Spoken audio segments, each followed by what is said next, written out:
pretty good. All You saw me right. choked up. You saw me choke up at installation. I did. Yeah. I did, yes. Okay, is everybody ready? I've had my Sure. heart taken on a couple of these. Oh.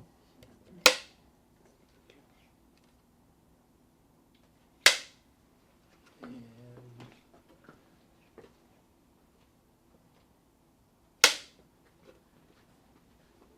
That's the most exciting part. anytime. Just keep your eye on me, I'm the Okay. best looking thing. Oh, in this Yeah. yeah, I'm glad you just said that. Me and Bob are gonna be running around. Okay. Ignore us. I will do my best. Yeah, and if I do this, it's because you're looking around, but you're not Okay. that kind of person, you'll be focused, I know. CJ, let's start out with, what's your current position in Rotary and how long have you, and just a little bit of your background as a Rotarian. So this year marks my 15th year in Rotary. I currently am serving as the district governor for District 7730, which encompasses the Carteret County clubs. I joined in 2009, end of 2008, I joined in the end of 2008, 2009. And from there was always, when was I going to be district governor? Not really if I was going to be district governor. So this was always just a matter of time. And this was the perfect year and the perfect place to be.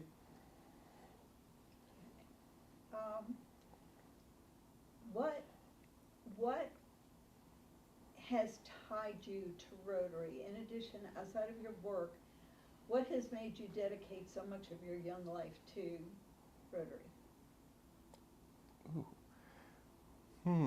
How to answer that question would be,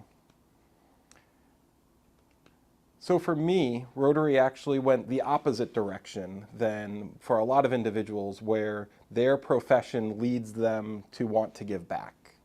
I actually started my Rotary journey in Interact in high school, but really was sold on the programs during a RILA trip during my junior year in high school.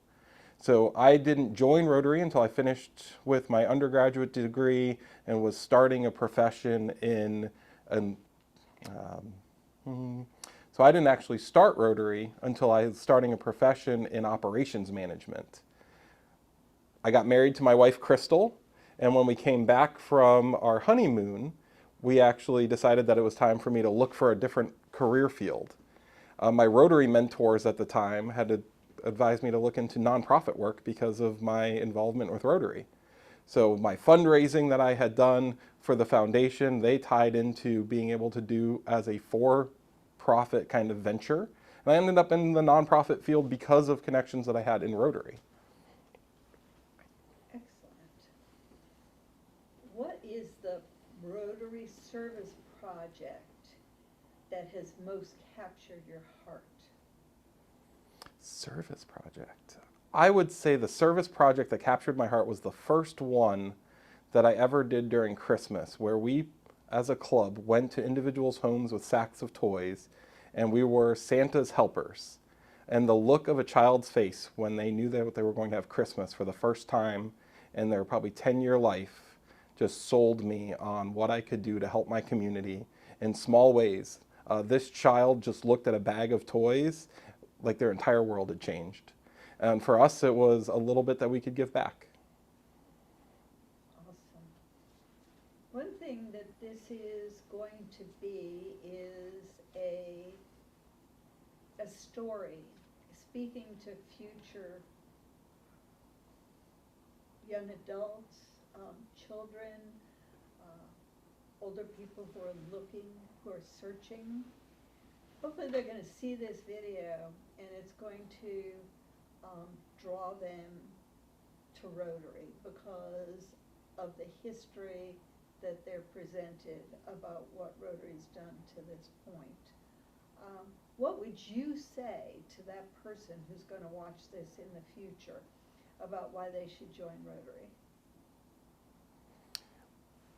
Why should someone join Rotary? You're going to ask me, why should someone join Rotary? That's a fantastic question. And it's one that we've been struggling with for almost 100 years now as the membership has done what it's done. For me, I think that if someone's watching this video, the thing that should really stand out to them is that Rotary is a force multiplier. We can only do so much on our own, But when you join with over 1 million other people worldwide who have the same values and ethics that you do, who want to give back to their local communities and their global communities, you can do so much more if you're with that group of people. And that's really where Rotary shines, is the connections that we have between clubs in over 140 countries. So we have clubs in over 140 countries where we can come together and we can make sure that projects happen the way that we want them to, with our values, with our ethics, and make sure that the dollars that are donated go right where they're needed. Our 7 areas of focus align perfectly with the UN's goals, and we're the only nonprofit organization with a seat at the United Nations. It doesn't get to be a bigger organization than that. So if I was to try to help someone who was looking for a place to belong, if they wanted to give back to their local community, there's no better place than Rotary. Excellent. I understand that Rotary started in 1905 in Chicago with a man by the name of Paul Harris, and their first service project was providing public bathrooms. We haven't had anybody tell that story here for our video, so Ooh. if you could very briefly just give us a little start of Rotary talk. Which side of the story do you want? See, this is the fun part. So the first service project from the club that started in Chicago, we all know was comfort stations in downtown Chicago. What people don't agree on really is what was the cause or the rationale that drove these businessmen to want to have that certain kind of project. And it's interesting that many of us would believe that it was actually for their vocations, because individuals would come into downtown Chicago, there weren't a public restroom available to them, so that they would then leave that area of commerce because they needed to use the facilities. By providing facilities there, they actually increased the individual's ability to stay downtown, shop, and do business. So was it very much of a service project, or was it a vocational project? Is really an interesting kind of toss-up in that first realm. Or you could take the first project to be, we all know that the first club project in 1905 was that the Rotary Club decided that they needed to build comfort stations in downtown Chicago, because what was happening was individuals had nowhere else to go, so they would use alleys and sidewalks, and it was becoming a very unsanitary. Okay. All right. You can cut that one and use the first one. Yeah, take another tack on it. But that's actually that's the service aspect of the bathrooms, is that you had urine running down. So, somebody who doesn't know anything about Rotary, just give me a real fast and dirty about Paul Harris and why he formed Rotary. Okay. So in 1905, a lawyer by the name of Paul Harris had recently moved to Chicago. He had grown up with his grandparents and in a small town kind of environment. So this individual was used to knowing all of his neighbors, and then was relocated into Chicago as an attorney and really just knew no one. So the real power of Rotary in 1905 was a friendship club. And he was getting individuals together who could be friends and do business together and grow their networks. Excellent. And your take on Rotary this year has been very clear-cut and very different from others. Fun fellowship service. Mm-hmm. Give me a little hoorah. Give me your elevator pitch on what you want your Rotary clubs to experience this year. What I want my Rotary clubs to experience this year. Rotarians. Yeah, so they're not mine. That's the best part of being district governors. You're really the cheerleader for 1,500 to 1,600 Rotarians throughout District 7730. So what they want to experience in their Rotary journey, we're making sure happens at the club level. And that's what clubs are all about, is what can they do for their community, but mostly for their members who are coming together to want to help. So we have to make sure that those clubs are doing what they can for their members, and it's fitting that Rotary experience. And we know that clubs come together and members want to have friendships, they want to make an impact in their local community, and they want to grow their own networks, whether that be for professional reasons or friendships. So what does every club need to do? They need to make sure that their value proposition is positive. is that if someone's spending an hour at a club meeting, and we all know it's usually more than an hour, it's an hour 15, hour 20, because we get together and we have fun before and after, that has to be valuable to that individual to want to spend an hour out of their week or 2 hours out of their month to come together. And clubs should do whatever it takes to make that happen. So if a club is able to do something and it doesn't meet that traditional model, that's fantastic. When someone's watching this video, I hope that there isn't a traditional model anymore, and it's just we do whatever it takes for our club members to be happy to make an impact in our community. Excellent. And the final thing is, you are very young. Aw, thanks. Oh, you're so cute. You're such a little dog. All right, you are young. You are young. Well, but you're competing with J.D. Vance now. For Okay. Who's the youngest, most influential person in? I think at 39 he's got me beat. We're the same age. Yeah. But yeah, I think he's got me beat. He's got to be Wow. vice president, DG. Yeah, okay. He's got. Well, junior senator, district governor. So don't give him too much credit yet. Okay. Junior senator, district governor. All right. Okay. All right. Okay. At the same age, you both have high goals and aspirations. What do you see from your young viewpoint? What do you see for the future of Rotary here and around the world? How to make this a positive spin? Oh, yeah. Yeah. Mm-hmm. My very first international convention was in New Orleans. So I'll start over now that I remember where I was. Okay. What year was that? 2011? 2011. So my very first international convention was in 2011 in New Orleans. And one of our speakers at that time had asked, will Rotary be relevant in 10 years from now? We've had a membership crisis in the United States, but we've seen our membership increasing in other parts of the world. So that question from 2011 is still pertinent today. Can Rotary be relevant in 10 more years? I honestly believe the answer is yes. But what we need to do is make sure that we are focused in on our members and if they're having a positive experience in their clubs. Can Rotary be relevant in 10 years? Yes. Can Rotary be completely irrelevant in 10 years? Unfortunately, yes. It all depends on how we come together as members and are willing to share the magic of Rotary. Are we able to come together and say, this is so valuable, I need to share this with my friends and family? Many of us are willing to share a negative experience, but it takes a very positive experience for us to be willing to share that with a friend or a coworker. On a Likert scale from 1 to 10, anything below an 8 is a negative. So if somebody says, hey, on a scale of 1 to 10, how good was this? If it's anything under an 8, it's going to be a negative. So we need to make sure that if we're thinking about our Rotary meetings, we're thinking about this is a 9 or a 10, or we're not willing to share it. And that's really where how relevant can we be in the future is going to come to play.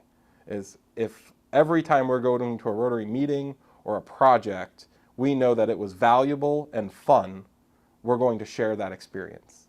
And if we can't do that, then we're going to be in trouble. Do you think people were sharing last night? I do. I think people were really excited about last night. That won't make it into the movie because that wasn't going to make it into a question. But events like our kickoff for this 100-year anniversary are valuable. People have a great time, they come together, and they have fun. And that's really the Rotary experience that we're all trying to make sure that we have. We have had Rotary here for 100 years. More than 10 years. I mean, that's too little for me. We're building here for the next 100 years. How do we build Rotary for the next 100 years? Good question. How do we build Rotary for the next 100 years? How do I answer that and still not make Because you're RI mad? You need to have an answer for that. Yeah, but it's not what RI wants. All right, screw RI. Yeah, I know, but I'm trying to word it in a way that's still positive because we have to not do I want it to be positive. I know, I'm wanna trying to how keep it we're gonna positive. do it for the next 100 years. Because we're contributing $250,000 to a theater facility. Mm-hmm. And we're doing it because, Mhm. number one, it impacts the whole community, number two, it impacts youth, and number three, it'll be here 100 years from now. Well, I think we have too much focus on youth. So as a young person, that's an unfortunate thing to have to say, but I think we have too much focus on youth. All right? There's more family obligations that are happening. Work is driving them into different communities. They're not able to stay as long into a Rotary Club. We lose most of our new members in 1 to 3 years because of either things aren't working in the club meeting expectations or work or family obligations.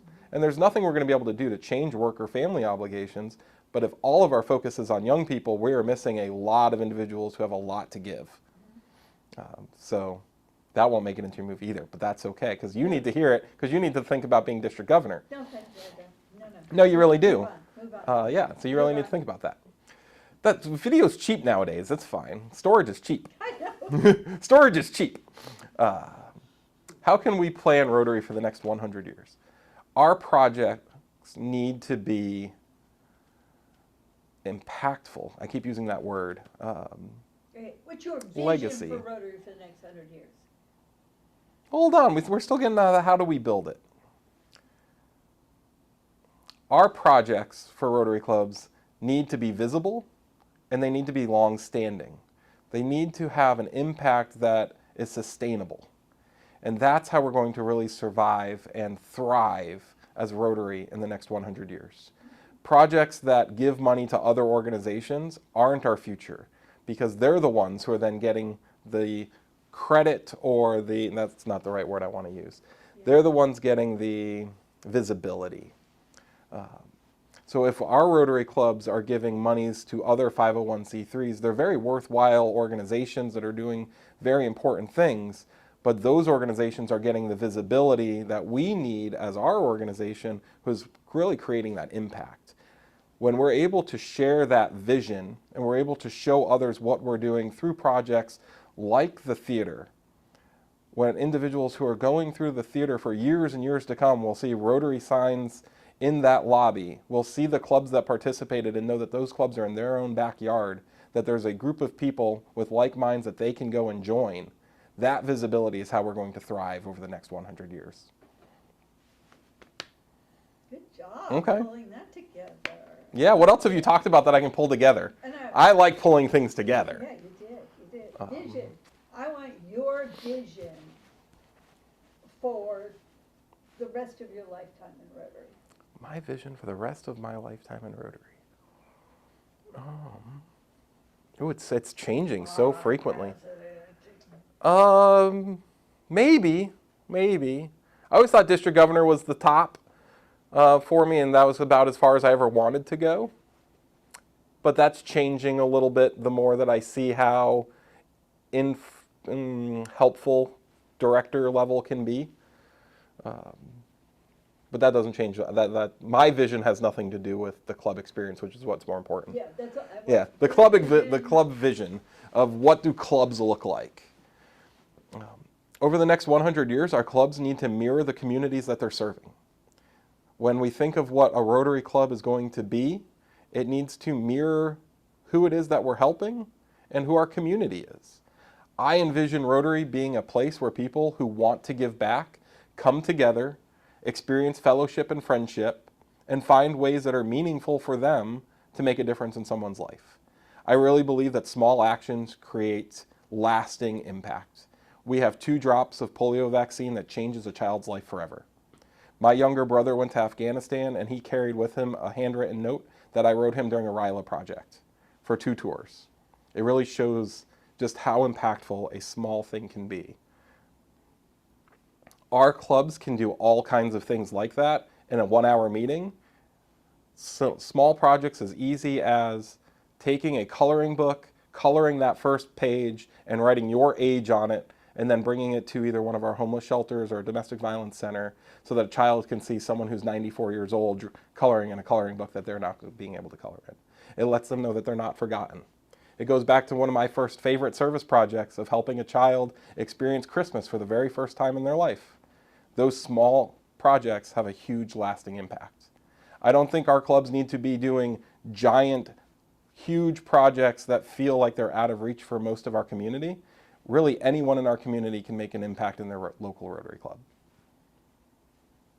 Excellent. And we did that coloring book project. Yes. Family Promise. Yep. And we also made birthday cards because Alzheimer's is our big thing. Yeah. We made it for the patients in the Alzheimer's unit. I need a cart chair. Norm Rogers quit and nobody wants to be a cart chair. Why does nobody want to be a cart chair? It's so freaking important. You can turn it off. Oh, we're done. Okay. Hang on one second, before you get